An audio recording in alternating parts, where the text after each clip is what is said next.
My name is Roger, and if you were to ask me how my life is going, I wouldn't know where to start. I guess the easiest way to put it is this: it's not where I thought it'd be. I'm 34, a single dad, and I've just moved back to the town I swore I'd leave behind forever. I don't hate this place, but it holds a lot of memories, and not all of them are good.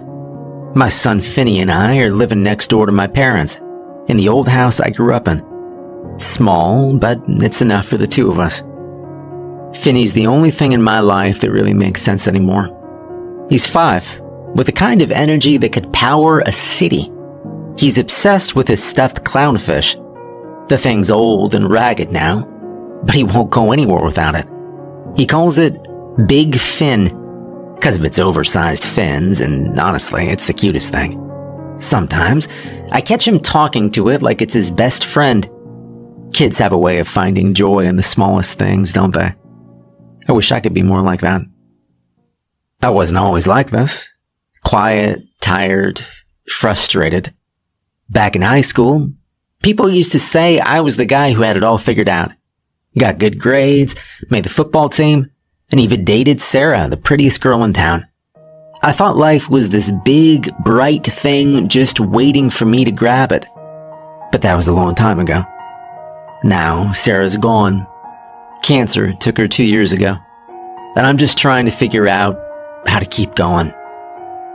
Lost my job 6 months ago. Wasn't anything fancy, just a warehouse gig that paid the bills, but it was steady. Then the layoffs came, and I was one of the first to go. And that's when things really started to feel heavy. My savings ran out faster than I thought, and the bills piled up. I tried to keep things normal for Finney, but you can't hide everything from a kid. He's smart, like his mom. He knows when something's off, even if he doesn't say anything. Moving back home wasn't my first choice. I've got a complicated relationship with my parents. They're good people, don't get me wrong, but they've always had this way of making me feel kinda small. My dad's the kind of guy who thinks a man should be able to pull himself up by his bootstraps no matter what. And my mom, well, she's kind, but she's always fussing. Sometimes I feel like she's still trying to raise me, even though I'm a grown man with a kid of my own. I don't drink around Finney. I promised myself I wouldn't do that to him. But once he's in his bed, I'll pour myself a glass or two. Takes the edge off, you know. It's not something I'm proud of, but it helps. At least that's what I tell myself. I keep the bottles hidden in the garage behind a box of old tools. Out of sight, out of mind. Those first few weeks back in town, they were tough.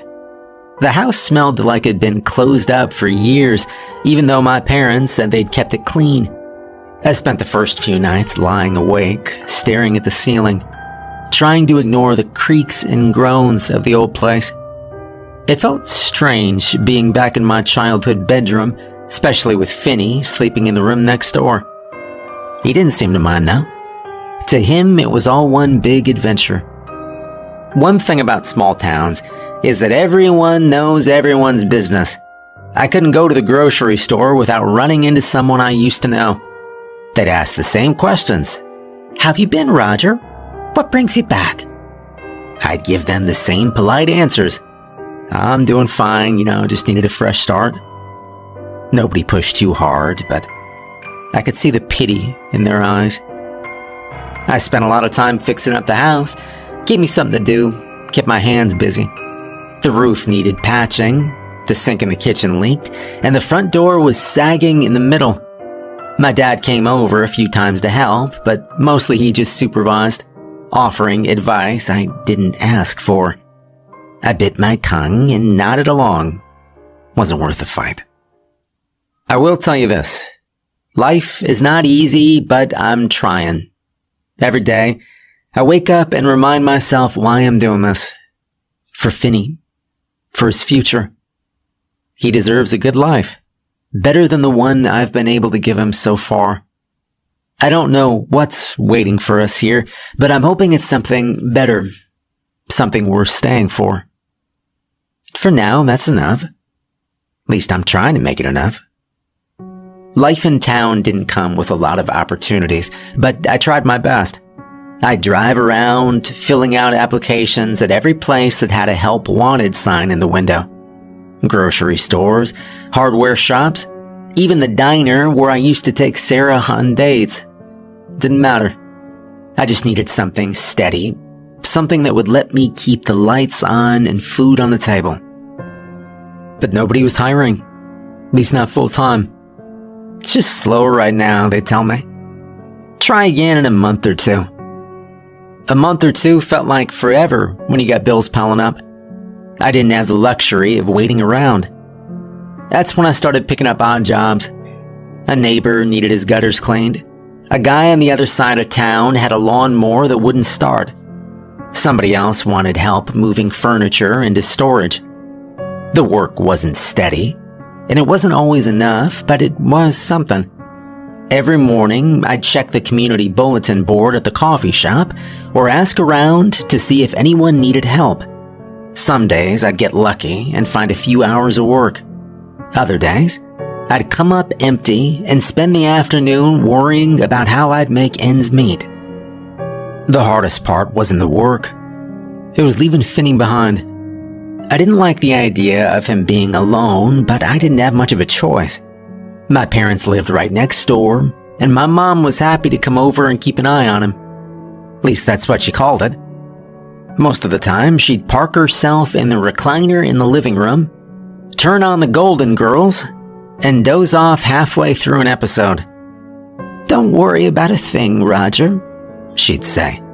"I'll take good care of him." And she did, in her own way. Finney didn't seem to mind. He'd sit on the floor with Big Finn, building towers out of blocks or coloring pictures in one of his books. Sometimes he'd poke his head into the living room to see if Grandma was still awake, but most of the time he kept himself entertained. And for a while, everything seemed fine. I was keeping busy, and the money trickled in just enough to keep us afloat. The house felt less strange, too. I fixed up most of the little things that had been bothering me. The leaky sink, the squeaky floorboards, the stuck cabinet doors. Wasn't perfect, but it was starting to feel like home again. And then one morning, I noticed a small patch of dark mold on the wall in the kitchen. It was right by the baseboard, no bigger than my hand. I figured it must have come from a leak somewhere, maybe in the plumbing behind the wall. I made a mental note to check it out later, but with a job lined up that day, I didn't have time to deal with it right then. When I got home that evening, the mold patch looked a little bigger. I frowned, crouching down to get a closer look. It was strange. It didn't feel damp or slimy, just dark, like it soaked into the paint somehow. I grabbed the sponge and some cleaner and tried scrubbing it off, but it didn't budge. I told myself I'd deal with it over the weekend when I had more time. A few days later, another patch of mold showed up, this time in the hallway. Wasn't near any plumbing, which made even less sense. I tried not to let it bother me, but it was hard to ignore. The house was old, sure, but this kind of thing hadn't been a problem before. I told my dad about it, hoping he'd have some advice. "It's probably just the weather," he said. "These old houses tend to hold on to moisture, you know. Might want to check the roof, though. Could be a leak." The roof was the last thing I wanted to deal with, but I nodded and said I'd take a look. Meanwhile, the patches kept spreading, slowly but surely. I'd find them in corners, behind furniture, even on the ceiling in the bathroom. It wasn't just the house that was changing either. Finney started acting a little different. He was still his cheerful self most of the time, but he'd started talking about someone he called Wallman.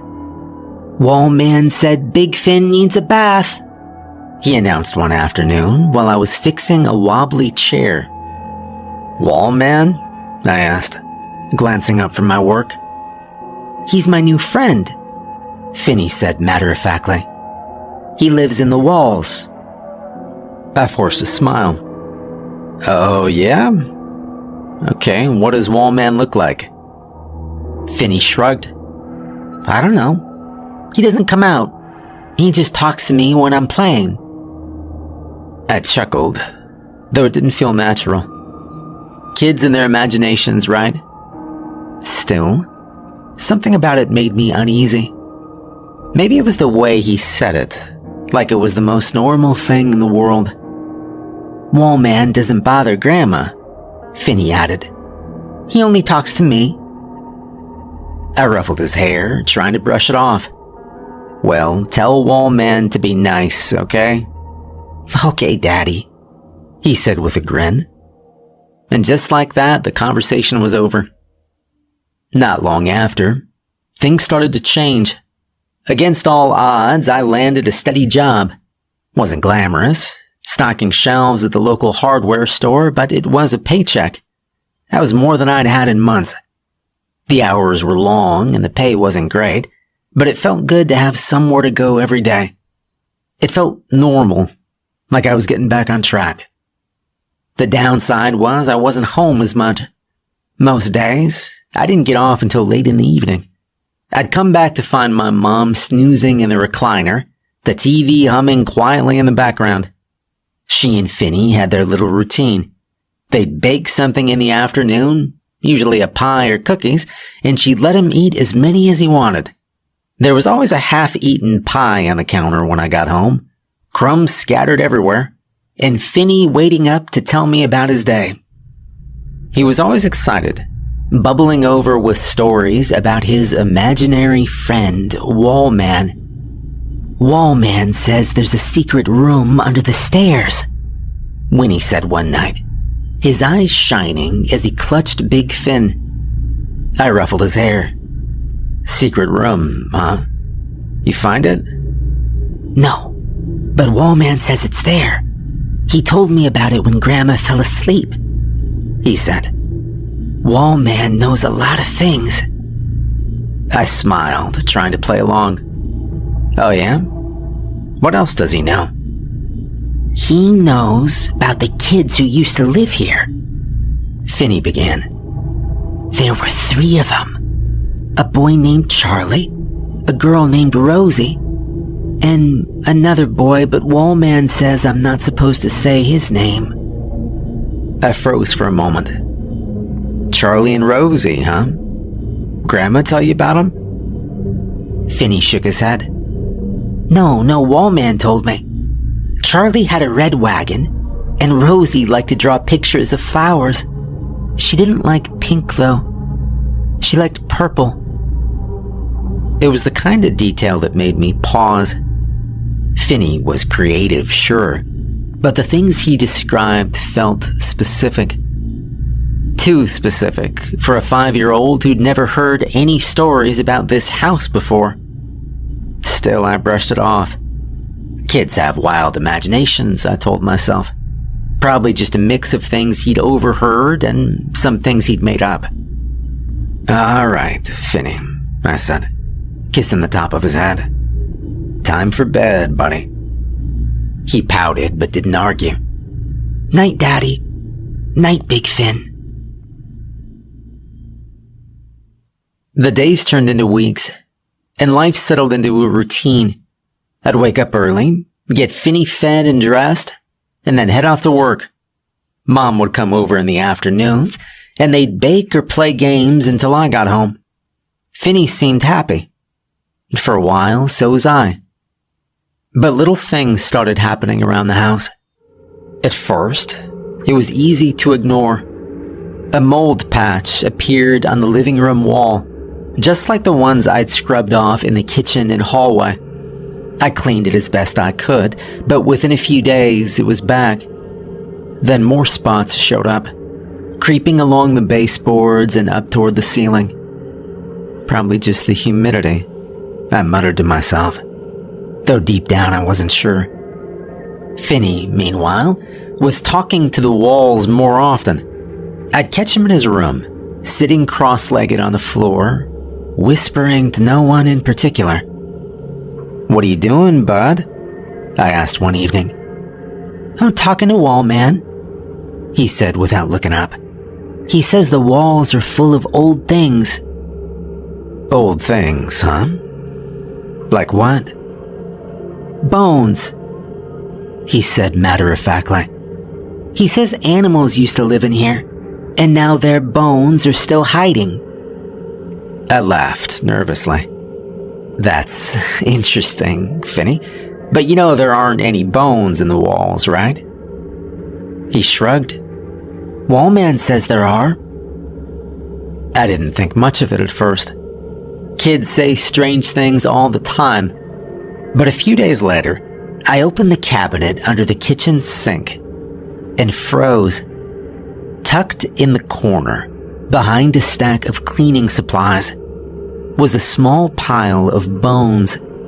They were bleached white and brittle, like they'd been here a long time. I stared at them. Finney, I called. He came running, big fin dangling from his hand. Yeah, Daddy? Did you put these here? I asked. He frowned.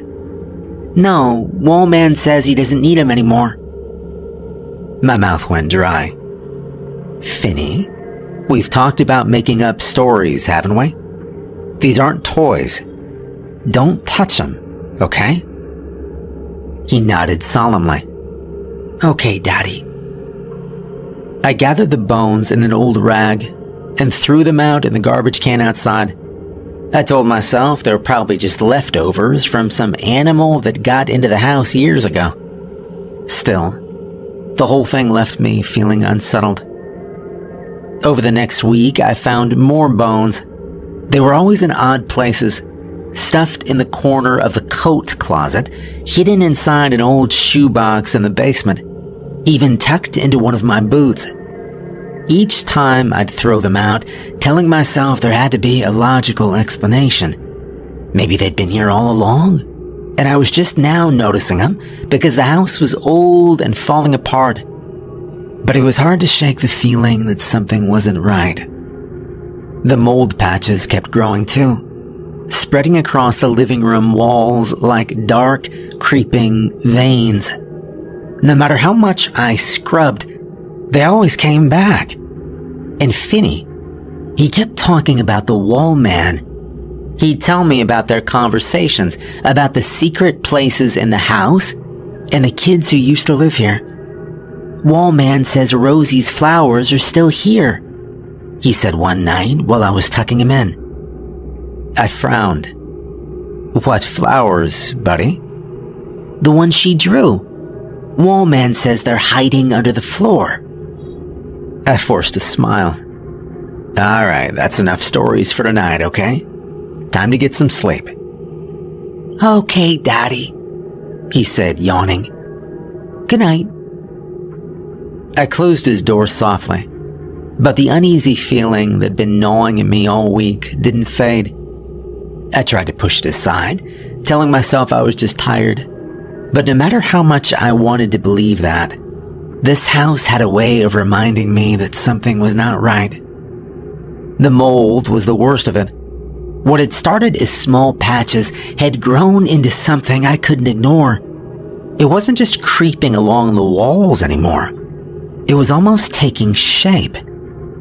One morning, I walked into the living room and froze. The mold had formed what looked like a man's outline, tall and thin, with arms stretching down to his sides. It wasn't clear or detailed, but it was enough to make my stomach turn. Later, I muttered to myself, I'll deal with this later. But later never seemed to come. Between work and trying to keep things normal for Finney, I didn't have the time or the energy to figure out what was happening. I scrubbed at the mold with everything I had, but it always came back. And every time I turned around, it seemed worse. Finney was changing too. He'd always been full of energy, bouncing around the house, chattering about Big Finn and his little adventures. But now he was quieter. He still talked about Wallman, but there was something different about the way he spoke. He wasn't as excited. His words felt heavier, like they carried a weight I didn't understand. One afternoon, I found him sitting on the floor of his room, his crayons scattered around him. They were rolling across the hardwood one by one, but he didn't seem to care. He was staring at the corner of the room, his head tilted slightly, like he was listening to someone. "Finney," I said, stepping inside. "What are you doing, buddy?" He didn't look at me. "Talking to Wallman." "Yeah? What's Wallman saying?" Finney finally turned his head, his expression unreadable. "He doesn't like you, Daddy." The words hit me hard. "What do you mean, Finney?" "He says you don't belong here," Finney replied, his voice so matter-of-fact it made my skin crawl. "He says you're making it worse." I knelt down beside him, forcing a smile. "You know Wallman isn't real, right? He's just pretend." Finney shrugged, picking up a crayon. "He doesn't like it when you say that." I didn't know what to say, so I ruffled his hair and told him it was time to wash up for dinner. As he walked past me, I glanced at the corner he'd been staring at. It was just an empty wall, but I couldn't shake the feeling that I wasn't alone. Over the next few days, the mold got worse. The shape of the man in the living room was more distinct now. It wasn't just a vague outline anymore. It had features: a head, shoulders, arms that seemed to stretch toward the floor, and it was moving. And that was it for me. Once I noticed that, I admitted something was very wrong with this house, and I couldn't ignore it anymore. "Dad," I said that evening, sitting in an old booth at a local diner, "what do you know about the house?" He looked up from his plate, frowning. "What do you mean?" "I mean, is there anything weird about it? Anything I should know?" My dad leaned back in his chair, crossing his arms. "That house is old, Roger. Older than you probably realize.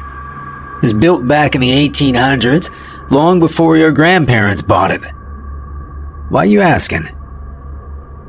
There's been some strange stuff happening," I began. "Mold I can't get rid of. Finney talking about imaginary friends, that kind of thing." My dad's frown deepened. "Imaginary friends, huh?"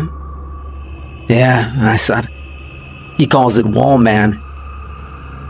My dad rubbed a hand over his face, looking uncomfortable.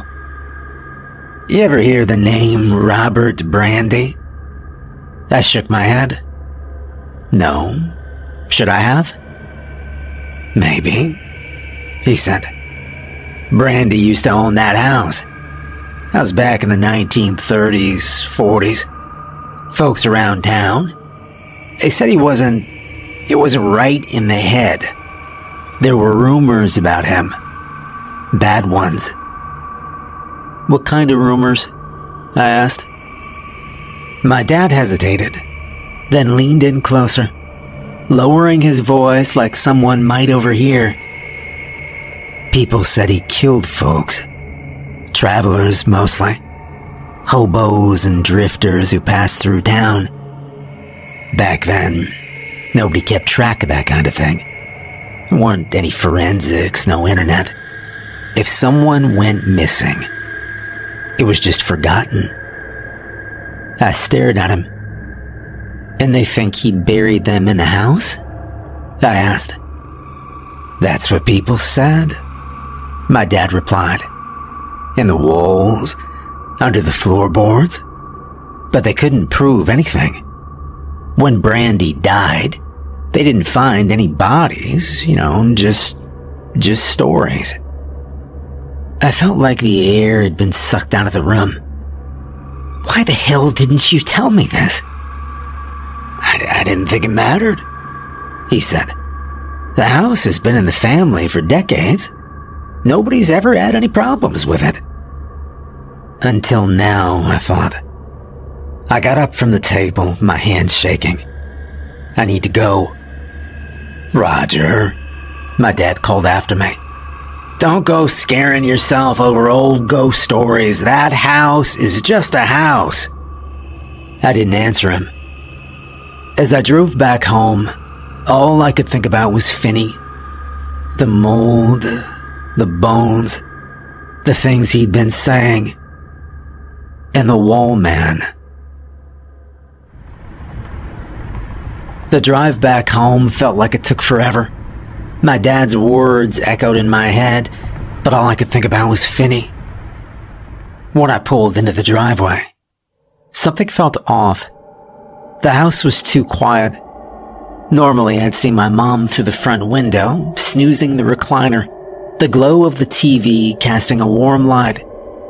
But the window was dark, and there was no sign of her. I rushed inside, the door slamming behind me. "Finney," I called. "Mom? Where are you?" No answer. My heart hammered in my chest as I moved from room to room. The living room was empty. The recliner still rocking slightly, as if someone had just gotten up. The kitchen was quiet, the half-eaten pie from earlier untouched on the counter. "Finney," I said again, louder this time. Panic started to creep in as I checked his bedroom. His bed was empty, the covers thrown back like he'd gotten up in a hurry. Big Finn lay on the floor, abandoned. I tore through the house, checking every corner, every closet, even the basement. He wasn't there. My mom wasn't there. It was like they'd vanished. And that's when I saw it. The mold. It was worse than ever, spreading across the living room wall in thick, dark patches. The shape of the man was fully formed now, his outline sharp and menacing. It felt like he was staring at me. "Where's my son?" I said. "Where is he?" The house seemed to creak in response, the sound low and groaning. My chest tightened as rage boiled over. I grabbed the sledgehammer from the corner, the same one I'd been using to fix up the porch, and I turned back to the wall. "You want to play games? Fine." I swung the sledgehammer with all my strength, and the drywall crumbled under the impact. Dust and debris filled the air as I swung again and again, the sound of breaking wood and plaster drowning out everything else. My arms ached, but I didn't stop. I couldn't stop. Behind the wall was a crawl space I'd never known existed. It was dark and cramped, the air thick and stale. I crawled inside, the flashlight from my phone casting long, eerie shadows. And then I saw him. "Finney," I said. He was curled up in the corner, his little face streaked with dirt. When he saw me, his eyes lit up, and he scrambled toward me, throwing his arms around my neck. I held him tight, clutching him to my chest. He pulled back just enough to look at me, his small hands gripping my shirt. "Wall man said you wouldn't come." I forced a smile. "Let's get out of here, okay?" Finney nodded, and I carried him out of the crawl space. The living room felt different now, lighter somehow, like the weight of the house had shifted. The mold was still there, but I didn't care. I just needed to get us out. Didn't even bother packing. I grabbed a duffel bag, stuffed it with a few changes of clothes, and threw Big Finn inside. Finney clung to me the whole time, his little arms wrapped around my neck like he was afraid to let go. I carried Finney to a neighbor's house that was a friend, asking them to watch over him, while I called the police and went back to the house to look for my mom. Thank God I found her quickly. She'd fallen off the back porch, telling me it felt like someone had pushed her. Her leg was badly bruised, maybe broken, and I sat with her until the police and paramedics arrived. At least she was safe. I told the police everything. I didn't know what else to do. I told them about the crawl space, the bones I'd found, and the strange things that had happened in that house. They took my statement and promised to investigate. A few weeks later, they called me back. They'd gone into the house and found dozens of bones scattered in crawl spaces and walls all over the property. They couldn't tell if they were human or animal, at least not right away. The detective I spoke with said they'd send them off for testing and update me as soon as they knew more. But the update never came. I called a few times, but they always said the same thing. The investigation's ongoing. Months passed, and life started to feel normal again. We never went back to that house. I finally saved up enough to rent a small apartment. Wasn't much, just a 2-bedroom unit in an older complex, but it was ours. Finney was thrilled when I told him we were moving, and we spent days packing up our things at Uncle Dan's, making sure not to forget Big Finn. The new place felt like a fresh start. The walls were clean, the carpet was new, and there was no mold to scrub away. For the first time in a long time, I felt like we could breathe. Finney adjusted quickly, making the space his own. He decorated his room with drawings and hung up a poster of sea creatures I found at a thrift store. Big Finn had his usual spot on the bed, propped against the pillow like a king. One evening, a few weeks after we moved in, I decided it was finally time to give Big Finn a proper bath. The poor toy was looking worse for wear. Its colors faded, and it seems frayed. Finney was hesitant at first. He hated being apart from his favorite toy even for a little while, but I promised him Big Finn would come out cleaner and happier. We filled the kitchen sink with warm, soapy water and gently placed the stuffed clownfish inside. Finney stood on a stool beside me, carefully scrubbing the toy with a washcloth. His little tongue stuck out in concentration. "Big Finn deserves this," he said seriously. "He's been through a lot." As we worked, Finney suddenly grew quiet. He looked down at Big Finn, then up at me. "Daddy?" "Yeah, bud?" "I'm sorry," he said. I frowned, wiping soap suds off my hands. "Sorry? For what?" "For spending so much time with Wallman. I know he was mean to you. I should have told him to go away." "You don't have to be sorry, Finney. He didn't do anything wrong. I should have got us out of that house much sooner. I love you, son." Finney smiled, and just like that, the heaviness in the room lifted. We finished cleaning.